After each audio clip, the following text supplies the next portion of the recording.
Incroyable lettre de Pam Bondi, la nouvelle procureure générale des États-Unis au FBI. Elle exige avant 14 heures, heure française. Ouais, il faut se dépêcher, hein. T'as pas le temps de boire ton café.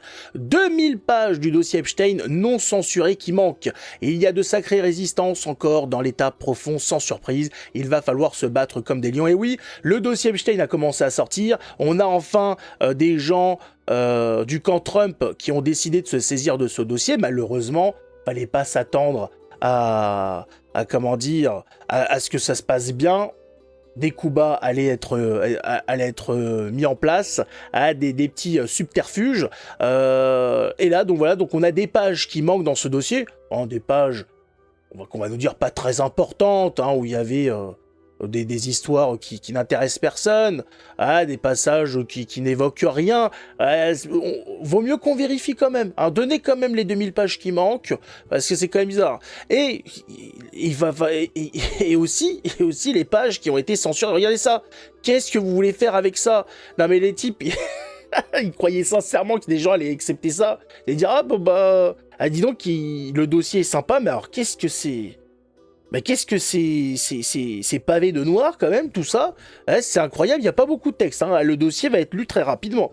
Non, ils ne pouvaient pas se contenter de ça. Quand on vous dit donnez les dossiers parce qu'on va commencer à s'occuper nous-mêmes de l'affaire, il faut donner les dossiers. Et donc là, le FBI va devoir coopérer, sinon Trump et son équipe risquent de mal le prendre, et je sais pas ce qui, dissoudre le FBI peut-être, je sais pas, les attaquer, attaquer les différentes personnes qui ne veulent pas donner les dossiers pour, je sais pas, pour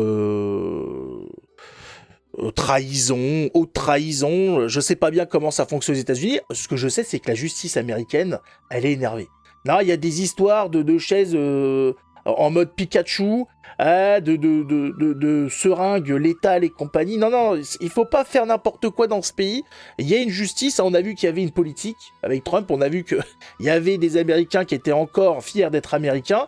C'est pas l'endroit où on peut faire n'importe quoi. En France, tu commets un attentat, on te fait caresser des hamsters, tu finis en liberté au bout de 15 piges ou 10 piges même des fois, c'est pas pareil partout. Donc là ils sont sur le qui-vive, ça va prendre peut-être un peu plus de temps. Voilà, on espérait avoir des noms, une liste qui arrive très vite. Si une grosse partie du dossier est comme ça, alors le temps qu'on commence à faire un bras de fer avec le FBI, bon, ça va retarder un petit peu la divulgation, j'imagine, à moins que le bras de fer se passe très bien, que les coups de pression fonctionnent.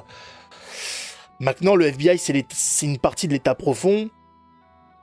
Est-ce qu'ils vont vraiment se laisser faire comme ça? On verra bien, et je peux vous dire qu'on aura l'œil monté sur rotule pour avoir les noms et divulguer tout de suite, sur un maximum de médias, les personnes qui ont fréquenté ces îles sordides, horribles. On va pas évoquer tout ce qu'il y avait dedans, mais des enfants esclaves, et la pire chose qu'on peut imaginer dans l'humanité. C'est spécial, hein. Mais bon, à ce qui paraît, on a évolué. On est moins brutal, moins débile que nos ancêtres. Qu'est-ce que ça devait être avant, hein?